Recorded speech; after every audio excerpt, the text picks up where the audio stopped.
Depuis toujours, l'homme cherche à tourner la page. Mais certaines blessures résistent autant comme des cicatrices ouvertes. La Bible parle du pardon comme d'une clé, mais comment l'utiliser quand le cœur reste verrouillé? Stéphanie, elle, connaissait ce silence lourd. Et pendant ce temps, une question la poursuivait. Est-ce que je peux vraiment pardonner? Jusqu'au jour où elle a finalement trouvé une réponse qu'elle n'attendait pas. Salut à toi, bienvenue dans cette nouvelle série Et puis j'ai rencontré Jésus. Ici, tu vas découvrir des histoires vraies, simples, mais puissantes. Des hommes et des femmes comme toi qui ont un jour croisé la grâce de Dieu et dont la vie a changé pour toujours. Alors prépare ton cœur parce qu'il se pourrait très bien que tu puisses te reconnaître dans l'un d'eux. Salut à tous, j'espère que vous allez bien. Alors pour ce nouvel épisode de notre nouvelle série Et puis j'ai rencontré Jésus, je serai aujourd'hui avec Stéphanie. Hello. Hello Stéphanie, comment tu vas? Je vais bien et toi, ça va? Bien, ça va également. Merci beaucoup, merci du fond du cœur d'avoir accepté de faire cette émission avec moi en tout cas. J'aimerais te dire merci pour l'invitation. Wow. Le plaisir en tout cas partagé. Merci beaucoup. Alors, tu vas déjà te présenter. Tu vas nous dire qui est Stéphanie, ce qu'elle fait dans la vie. On veut vraiment savoir plus sur toi. D'accord. Déjà, je m'appelle Stéphanie Bouyoubi Tawanga. Je suis étudiante en Aviation Management.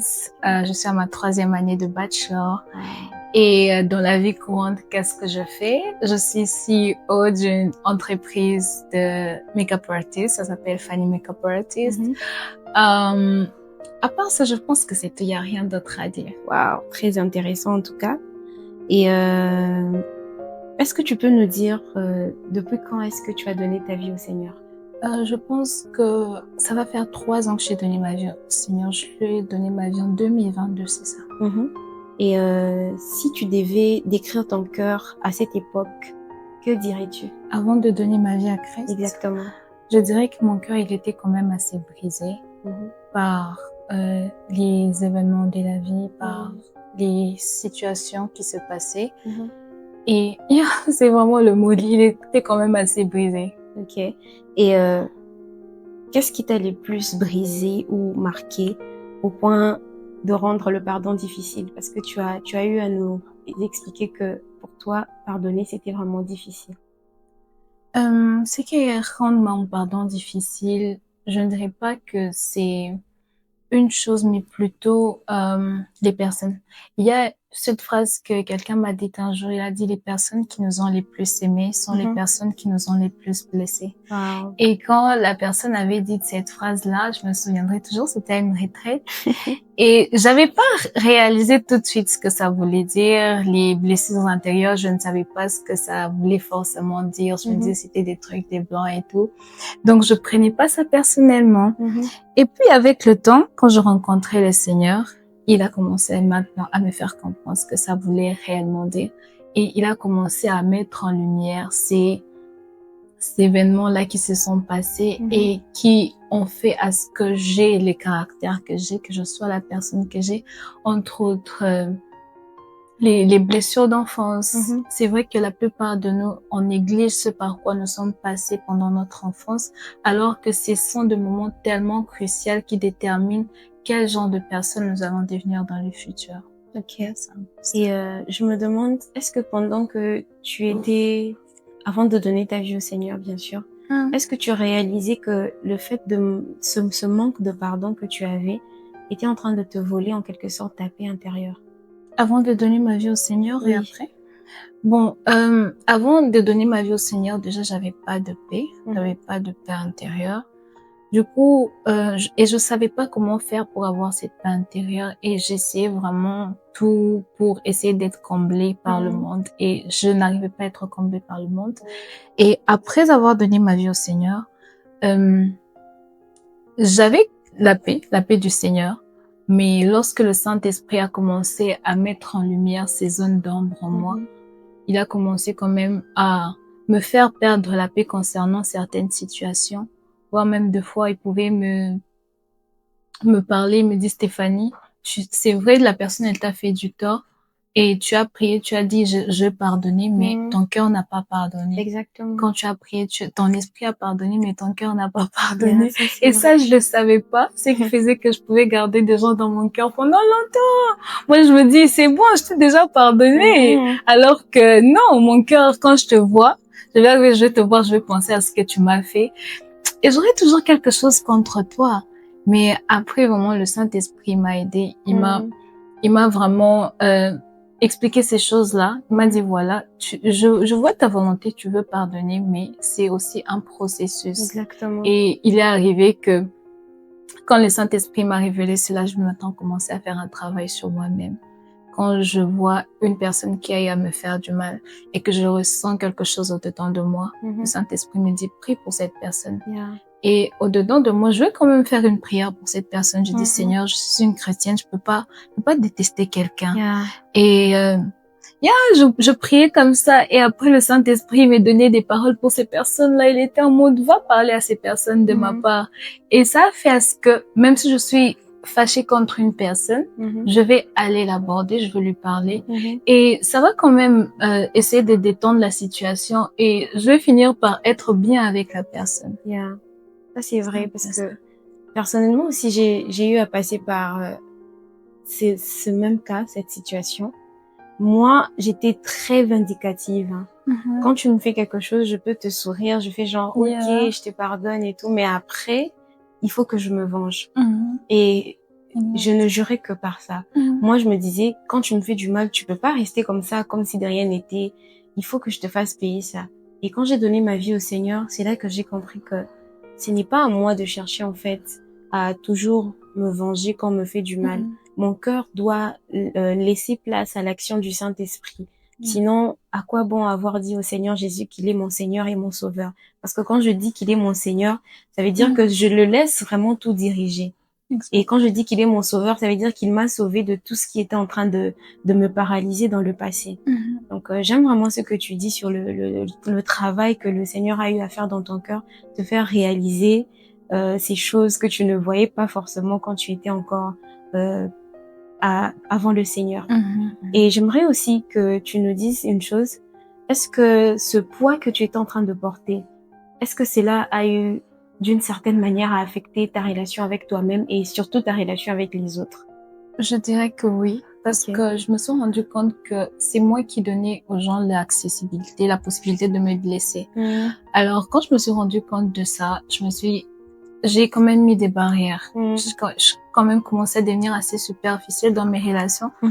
C'est-à-dire que je vais sourire, je vais rigoler avec les gens, mais après, je sais que il y a une barrière que vous ne devez pas franchir parce que j'avais cette peur-là comme d'être blessée par les personnes autour de moi. C'est vraiment ça que ça a changé dans mes relations. Et est-ce que tu peux nous en dire un peu plus sur quel a été vraiment ce moment-là? Ce moment où tu t'es dit que non, il faut que je commence à pratiquer le pardon. C'est déjà après que j'ai reçu le Christ comme Seigneur et Sauveur. Et il m'a fait réaliser que j'étais vraiment blessée, bien que je ne savais pas que j'étais blessée. Je n'avais vraiment pas de connaissances sur les blessures intérieures, vu que, tu sais, en Afrique, on n'en parle pas trop des blessures. C'est un peu un sujet tabou. Tu vas dire, vous m'avez blessé, les gens vont te regarder en mode, tu as trop vu de films, toi. Donc, quand j'ai commencé à avoir une intimité avec le Saint-Esprit, et là, il a commencé à me faire passer par des moments où il sondait mon cœur et j'ai réalisé qu'il y a des choses que je faisais parce que j'étais en colère contre quelqu'un. Et là, il a eu à me confronter à ces personnes-là. Il m'a dit, Stéphanie, je veux que tu parles à ces personnes-là. Non pas pour les condamner ou les accuser, mais parler pour te libérer. Et c'est à partir de ça que j'ai vraiment commencé à faire cet exercice-là. Lorsque quelqu'un me fait quelque chose, m'offense, je vais aller d'abord réfléchir, essayer de vider mes émotions. Je vais, je sais pas, écrire. Si c'était tellement blessant, je vais pleurer. Mais après, le Saint-Esprit me dit, Stéphanie, bon, tu as le choix. Est-ce que tu veux garder ça en toi et toi aussi ensuite aller blesser d'autres personnes? Parce que les personnes qui sont blessées sont aussi des personnes qui vont aussi pour blesser d'autres personnes. Et tu as aussi le choix de confronter la personne et de pardonner. Alors, je choisissais toujours, je dis Saint-Esprit, je veux arriver à pardonner aux personnes. Et vraiment, ça a été un travail qui n'est pas encore fini. On est toujours, chaque jour, on apprend. Et il a quand même assez utilisé mon entourage pour me faire réaliser que j'étais blessée. Et pour ressortir ces blessures-là en moi. C'est ça ce que j'ai à dire. Et est-ce que c'était facile pour toi de te dire que Dieu peut t'aider à parvenir à pardonner, ou c'était vraiment un processus qui était assez difficile pour toi de comprendre que Dieu pouvait t'aider et même te comprendre dans la douleur que tu étais en train de traverser? Par contre, je savais que Dieu, c'était le seul vraiment qui pouvait me comprendre. Parce que je savais qu'il voyait tout. Quand les gens me faisaient un truc, je partais prier, j'ai dit, Seigneur, tu vois ce que la personne là a fait, je partais accuser tout le monde, tu dis, au fait. Et je pense que c'est ça qui m'a aidé, parce qu'à un moment, je lui ai dit, c'est vraiment toi le psychologue de psychologue. Exactement. J'ai pas d'argent pour aller chez les psy, je te connais pas des psy, donc autant te tester toi. Et vraiment, Dieu m'a fait passer par beaucoup de choses qui m'ont permis de guérir.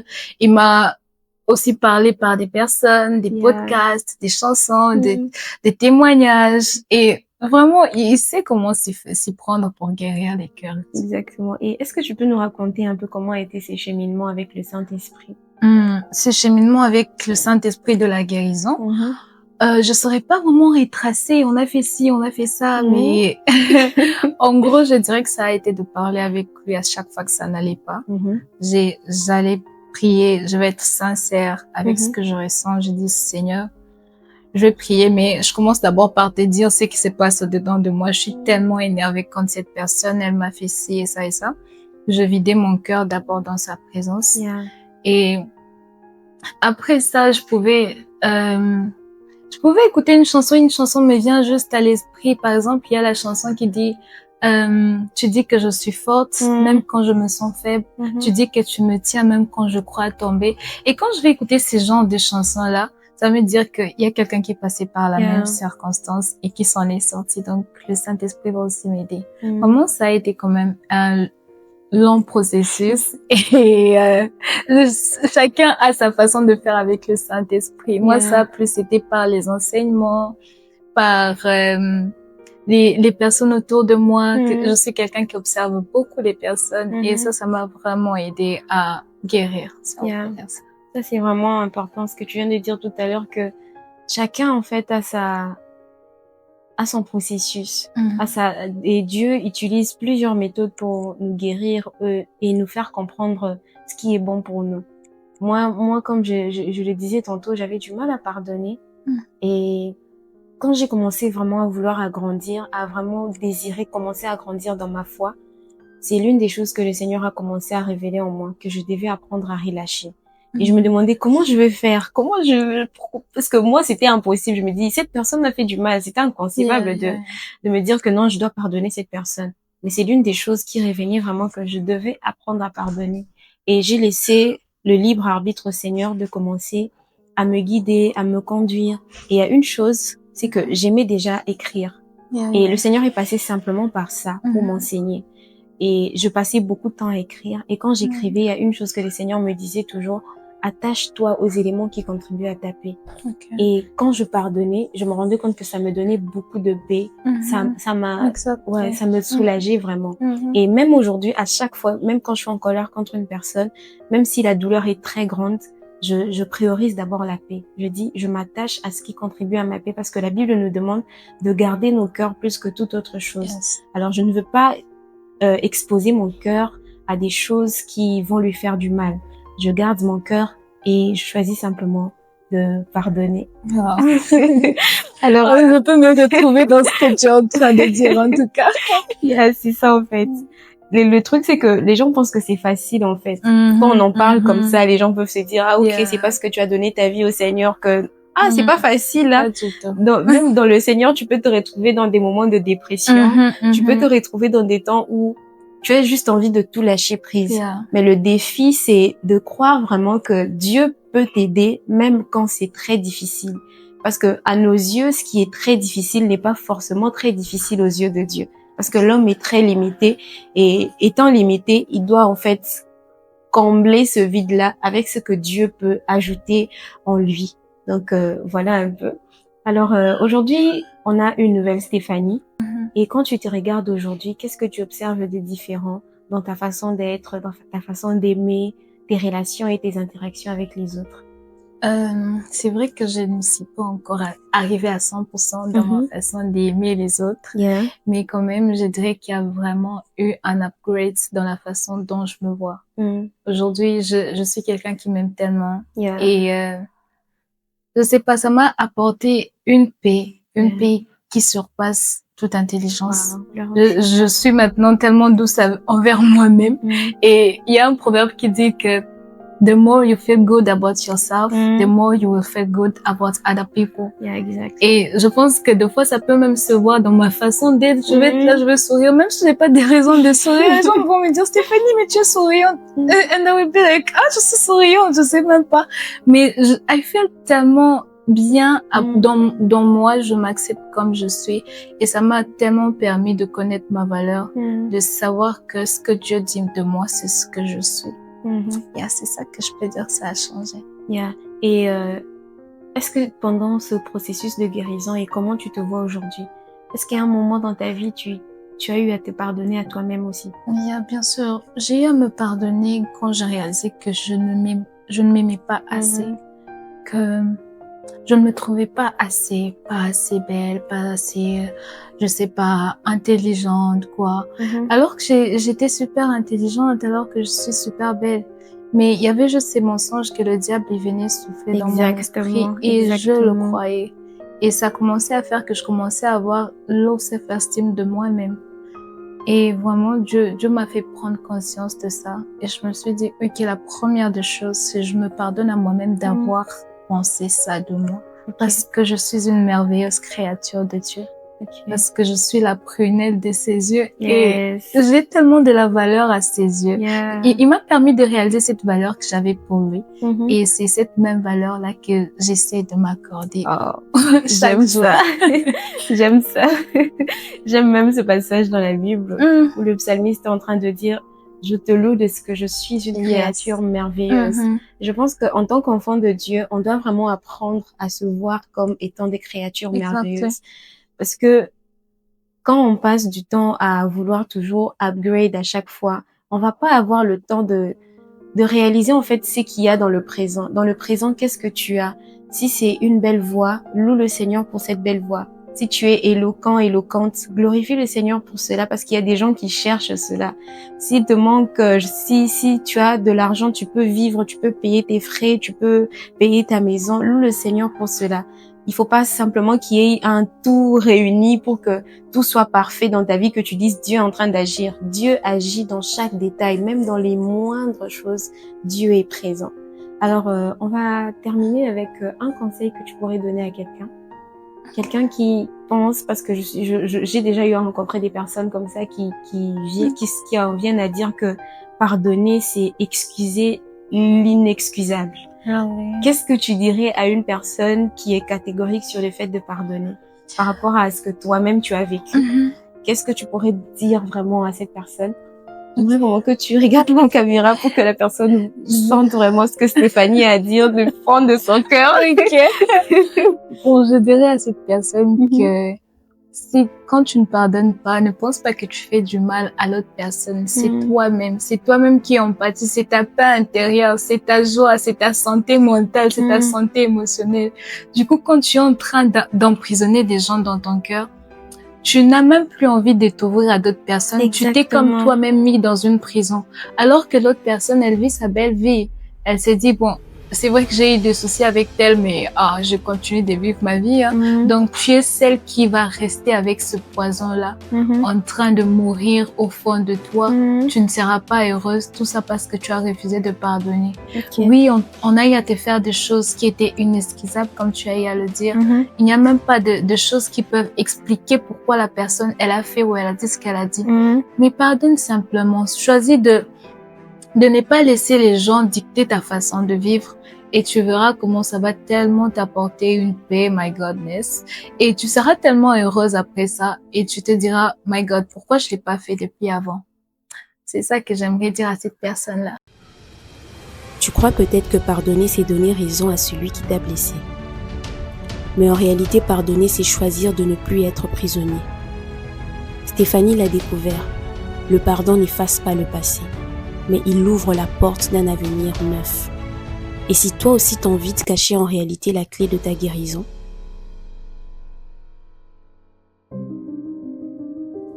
Chaque histoire est unique, mais toutes pointent vers la même espérance. Jésus sauve, restaure et relève. Et si c'était ton tour? Jésus t'attend et il est prêt à t'écrire une nouvelle page. À très bientôt.